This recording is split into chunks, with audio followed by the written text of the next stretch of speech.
Hey everyone, how you all doing? So I just wrapped up a training session on sales training from my business coach, and that session gone went for 2 to 3 hours, and it has actually gained me few insights, few bulb on moments for me, which has exactly made me think of the sales, how actually sales work, how actually you sell something. Okay, so it's not about you are convincing someone, persuading someone, manipulating someone towards one thing. It's more about asking right questions and making them feel, your prospect feel connected towards you. Okay, and I will, in this video I will tell you about what are the exact mistakes that coaches do, online coaches do in one-to-one sales closing. Okay, and how to avoid those pitfalls basically. Okay, so those of you who do not know me, my name is Krantesh, and I run an advertising agency in India, and I help performance marketing for online coaches who want to build their scale their knowledge business basically in form of mentorship, courses, programs, and everything. Okay, and you know what I've realized, in these sales training sessions, what we do role plays in which one becomes a salesperson, one becomes a prospect. Okay, and that's how we understand the psychology behind it, why we say what we say, why we are not able to say something. Okay, and all of these pointers, and I guess I have improved my sales in those from these training itself, because this is a practice kind of thing. Okay, you cannot just improve in a day by just understanding this script or this format or the flow. You cannot just do it. Okay, because it's impossible to understand the psychological level of these little things. And this is exactly what I have learned. I train my clients as well in their sales call, so that they can also close more people in the right manner. Okay, instead of lowering their prices. See, it's a very big difference. It's a very big difference when you sell at high prices. Okay, and when you just sell at low prices. For example, you can easily compete in a market with low prices. Okay, and in any low prices market, which is a red ocean, you cannot scale your business. You will always be in losses. Okay, and I've seen multiple business, especially on online coaching business, those who run on low profitability, or maybe even break even, or maybe no profitability at all. Maybe they are just like ego satisfying themselves, and they are like just continuing the thing. So whatever I'm learning, it's more about high ticket selling and how you can have more profitability in your coaching business. Okay, now the first mistake that coaches make is that before starting the sales call, okay, for example, to a cold audience. Okay, all coaches have to send them a homework video basically, which tells them about the coach, authority, testimonial, case studies, and everything. In this way, coaches, the prospect have this image in their mind that this coach is the right person with whom I can take help from. And then the coach will not ask about your credibility, credentials, authority. Okay, and the trustworthy part, the authority part will be gone away. Okay, so you always have to make sure that if any lead is coming to you in a sales call, okay, in one-to-one session, one-to-one strategy call, they always have this, watch this homework video. And there's exactly a format which I also made for when someone start talking to me. I send them a video, a video homework video basically, that they have to watch before they talk to me. Otherwise it will be something like I will be selling something. Oh, ye bhi le lo, I will add this, I will add this, I will do this for you, do this, that for you. Okay, so you don't have to do this. And I guess I felt that, when I was role playing my sales call, I did a little bit better. I need to improve upon three few things. Obviously, you can, when you have different prospect, different problems, different things, because you cannot follow same thing in every sales call. Okay, you can go with a format, but you have to customize this as per that moment. And if you're not able to say right words at the right moment, you are doomed. The moment is gone basically. Okay, so somewhere on this end, it happened to me. Okay, now the second pitfall is the coaches do not build a rapport with them. Okay, do not build a rapport with them. So when I say rapport, it's more of a like a icebreaker kind of thing, in which when you just started the sales call and the prospect is either warm or maybe cold.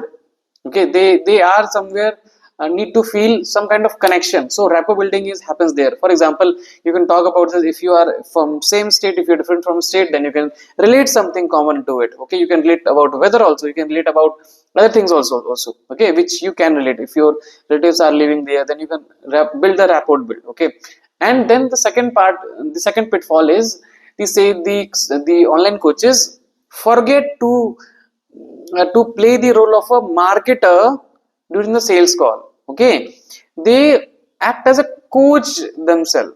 So you don't have to be, so coaches have this curse of knowledge. All coaches have this curse of knowledge, and they think that they know everything, because obviously they know they know some aspect of everything to some extent. That's why they have become a coach, they have got this understanding. But when it comes to understanding everything, it's not right. Okay, so you have to wear the hat of a marketer before you wear the hat of a coach when it comes to one-to-one selling. Okay, and so with this regards, you have to connect to people on a personal level and not the other way around. If you are, for example, if you are a career coach, if you are a leadership coach, if you are a coach who is dealing to people who are in corporates, okay, understand this. You don't have to be very corporate-ishy language you have to use. Since you cater to those people are also human beings, and human beings connect with human beings. Okay, so you have to remove this curtain or the hat of persona of something else. Okay, you have to maintain a decency, maintain a neutral action. You don't have to be, because when people are not able to connect, see, with whom we share our problems, with whom we feel connected, with our friends, family. And if you're not able to crack this thing in your sales call, like, you won't be able to make a sale. You can have a good number of sales call, but the sales conversion would be very much less. Okay, so start wearing the hat of a marketer when you are into a sales call.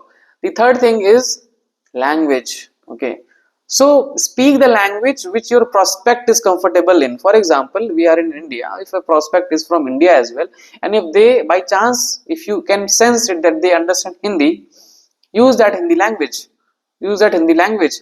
Okay, if the prospect is from your own community, maybe from Maharashtra, Marathi community, Punjabi community, then speak those kind of words which will make them feel more relatable, more understandable. Okay, so this otherwise people will feel like, like he's just like portraying something which he is not. Okay, he could have responded in Hindi, but he have chosen this some other hat which he or she is wearing for the coach. Okay, now then the third pitfall is, the coaches are not able to set the context right. So when I say context is setting the whole sales call and dominating the sales call in the first, saying that like, so before we start this call, I have to tell you, like, in this call I'm going to ask you some questions so that I can understand your situation better, and then if I feel that you are a right fit for this, then I will propose my solution in form of a coaching program. That is a coaching program, and if you're right fit, then we can go ahead. Otherwise again, you will go away with a lot of values. Okay, so this is how you set the context, and then comes the understanding about the main problems and challenges. Now, understanding the main problem challenges is something else, but deep digging down to understanding the real problem is something else. You see, for example, if you are a career coach, you can say, like, for example, if someone wants to go to study abroad, their post graduation, okay, they want to, why do they want to do it for? Is it the money? Is it the fame? Is it, no, what's the actual problem? Actual problem could be their finances. Actual problem could be their PR, visa. These could be the problems, the root level of problems. Why they want to do such thing? If someone wants to play chess, why do they want to play chess? What is triggering them to play chess? What it will make them feel if they get this level of ratings? Okay, what kind of, will they get more societal acceptance, fame, in terms of money, in terms of people knowing them? So you have to understand these pointers as well.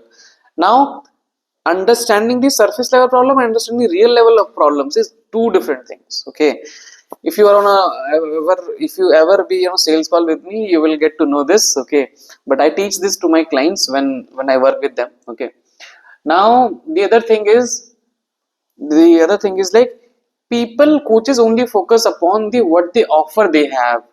Okay, for example, if coaches have figured out their high ticket offer, low ticket offer, middle ticket offer, downsell, upsell, if they have figured this out, now they are stick to like, I'm gonna pitch this to everyone, whoever come.